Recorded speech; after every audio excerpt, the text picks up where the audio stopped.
The American writer Everett Dean Martin understood that education is a detailed, complicated, and multifaceted thing. There are those who consider worthwhile education to be purely practical, whilst there are those who also write and speak of education as if the mind and its ideas exist in a world apart from the world of things. It is possible for a man to pursue his studies in complete isolation from the world around him, and more often than not, this is when a man gains greater understanding of the material he studies, because he actively decides to block out all noise and distraction for a time, ultimately allowing for a heightened level of focus. This is often referred to as an example of monk mode, hustle, or even jokingly Sigma grind set in the modern online vernacular.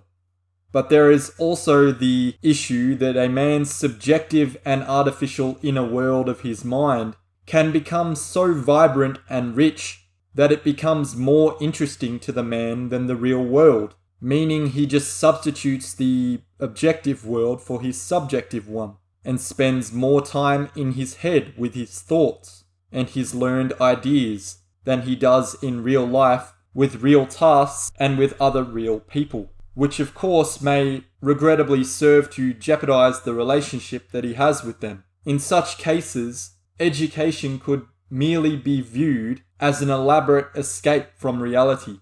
I believe I've been in that situation before, and I regret it, because we are ultimately social beings, who always eventually seek some connection with others, no matter how much we may gain from being alone.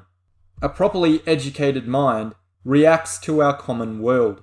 It differs from the uneducated mind, not in that it responds to a different set of situations, but in that it responds to the same situations with a different system of values. Education is not so much a special interest separated from other special interests, as it is a method of transforming all of our interests, and thus transforming us. Yet there is no doubt that the ideal dignity obtained through education cannot solve every one of our problems. For example, in the case of economic instability and hardship within one's life, values are difficult to retain when we are struggling to survive. People rarely behave like educated human beings when they are confronted by such significant issues. They like to think and say they do, but their actions often indicate otherwise. Liberality of outlook, tolerance, temperance of judgment, self-control, self-awareness to one's ridiculousness, and a respect for the truth are not often found on either side of a dispute. Case in point, an industrial or work-related conflict. The meaning and value of particular work differs from person to person. Labour is at the same time idolised and despised. Prominent British historical figures such as John Ruskin and Thomas Carlyle, as well as many German thinkers, maintained that the act of labour is most praiseworthy. Work is a blessing. Within it are peace of mind and self-respect. Work is noble, and it ennobles him who does it. Personally, I certainly feel that I am at my best as a man when I am taking action and putting in consistent deep work with my reading, writing, and exercise routines. These are things that I feel can and will add long-term value to my individual life, irrespective of the thoughts and opinions of others. However, in the modern world, there is a distinction between the work of the hand and the work of the brain, as in physical work and mental work. Traditionally, physically taxing work is what we think of or thought of as real work. So naturally, to go from the idolization of work to the idolization of the worker was and is a logical step. The working class or proletariat, who in earlier centuries were originally looked upon and despised by aristocrats and bourgeoisie alike, eventually gained a new and more prominent status in 19th century thought. Rightly or wrongly, men began to look to the workers as the only class capable of righting the age-old wrongs of humanity, and they believed that the control of society by organized labor was the only means to the establishment of apparent peace and justice. Yet, most of the writers who praised labor were themselves members of the leisure class, or were prone to hypocrisy. The Russian Leo Tolstoy was an example of a man who attempted to embody this practical worldview and tried to support himself purely by manual toil. It seems the reason that this was even a noteworthy thing about him is the fact that he was truly living his arduous philosophy, which is actually somewhat rare, and especially in present-day times, of relative ease and comfort. For example, just like the enthusiastic yet inauthentic writers of earlier times, many people today will vouch for and know the benefits of frequent exercise. But those same people will not consider a workout to be of the highest priority in their daily schedule. In the 19th century, there was certainly a humanitarian sentiment attached to labour. The worker was envisaged as a free and independent person whose activities were wholesome. Good workmanship commanded great respect and revealed the dignity of labour. There was a return to admiring the simplicity and grandeur in the primitive act of a man earning his keep and eating his bread by the sweat of his brow. It could be argued that this is essentially the Protestant work ethic derived from John Calvin, who was an admirer of Martin Luther, who unsurprisingly was German, lending weight to the well-established notion that Germans are traditionally a very driven and industrious people.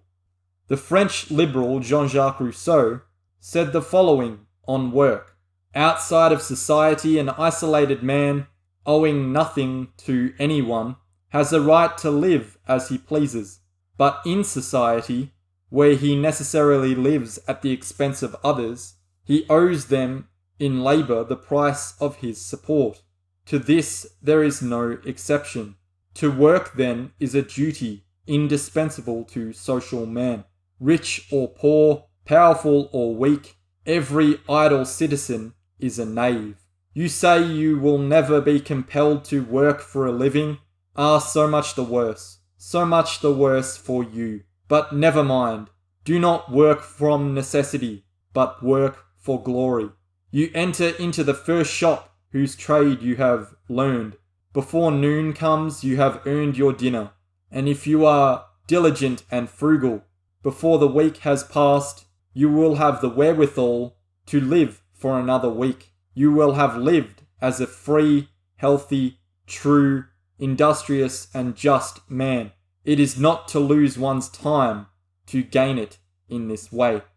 Yet the author Martin critiques Rousseau and says, as always, Rousseau is romantic. What he said is all very beautiful until you try it. I am inclined to think that most men who entertain this view have never really worked for a living.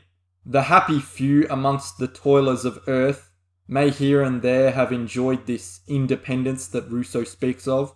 It is certainly not the experience of the rank and file in our present industrial system, though. With the development of the system and the consequent organization of labor, the idolization of work is replaced by the idolization of the labor movement itself and the aims of that movement.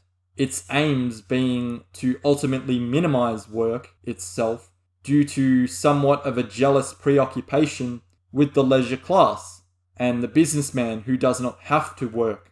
At the point in time when Marx was first critiquing labor conditions within factories, his points were undoubtedly well made.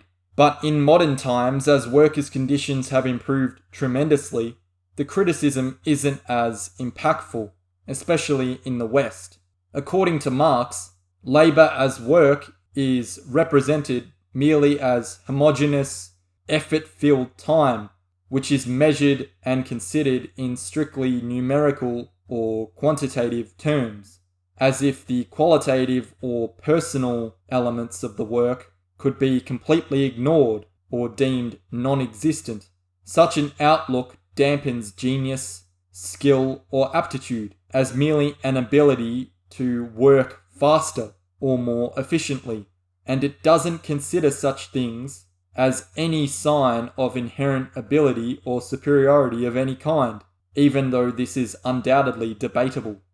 There is certainly such a thing as a victim mentality which views many forms of labour as irksome servitude and implies that the current system perpetuates wage slavery. But this would be to abandon the older idolization of work and workmanship.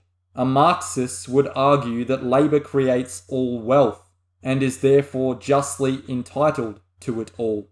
Emphasis shifted from the idolization of the actual labour itself to the formation and subsequent idolization of the labour movement as a mass entity.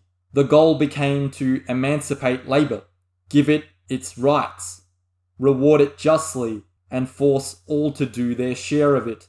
Once this occurs, then and only then can actual work be idolized and ennobling again, which is to say, work will be ennobling only in an ideal utopian society.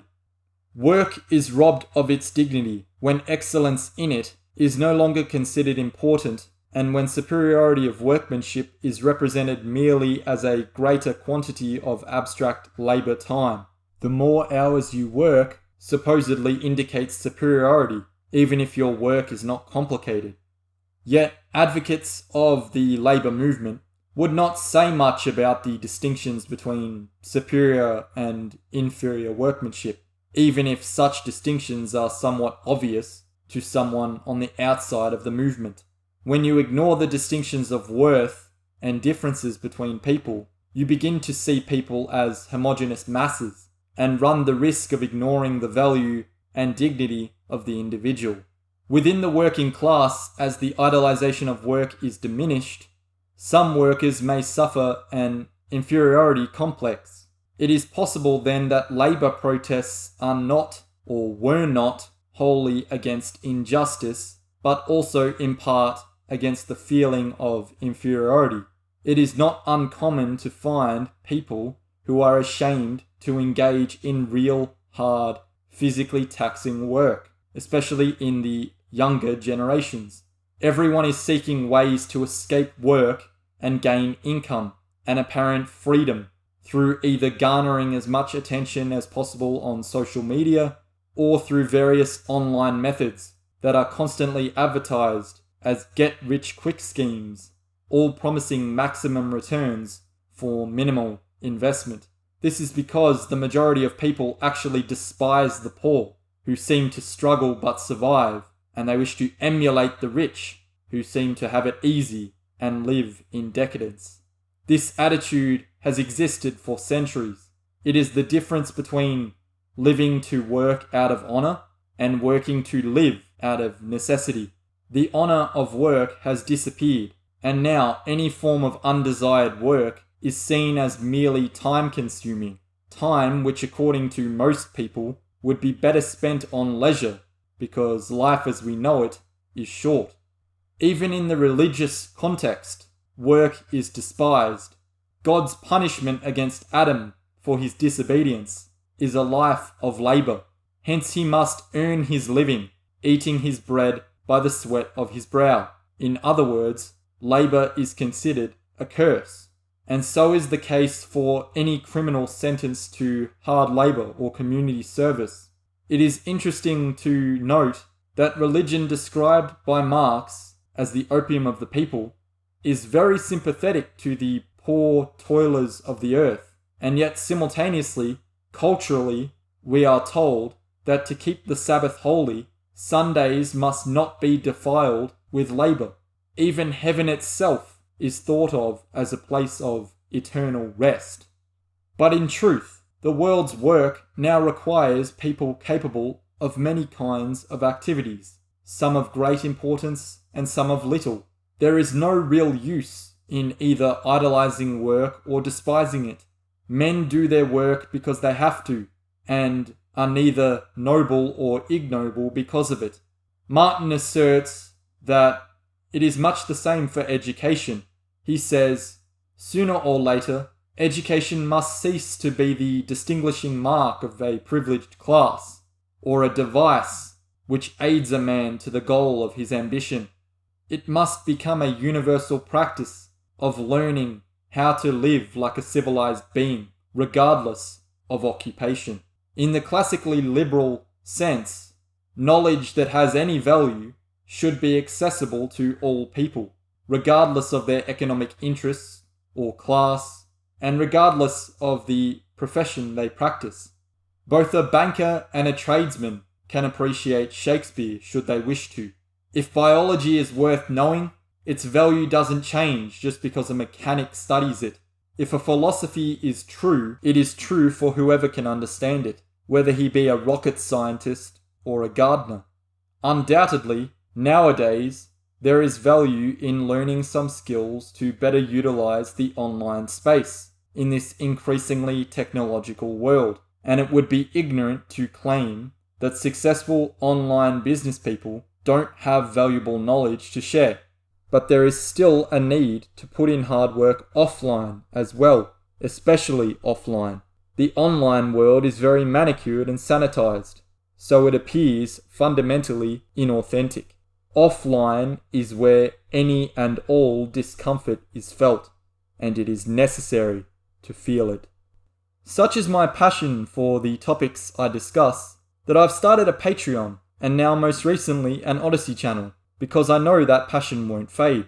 So if you enjoyed the video or find my analysis and insight valuable, please consider liking the videos, subscribing to the channel, or showing some support and join the discussions of upcoming video essay topics and future book reviews. Your recommendations would be welcome. I will eventually post channel updates regularly on there and will give you some insight into the next books or ideas that will be used for content. I also plan to eventually create a Rumble and Subscribestar account, so come back to the channel and keep your eyes open for that.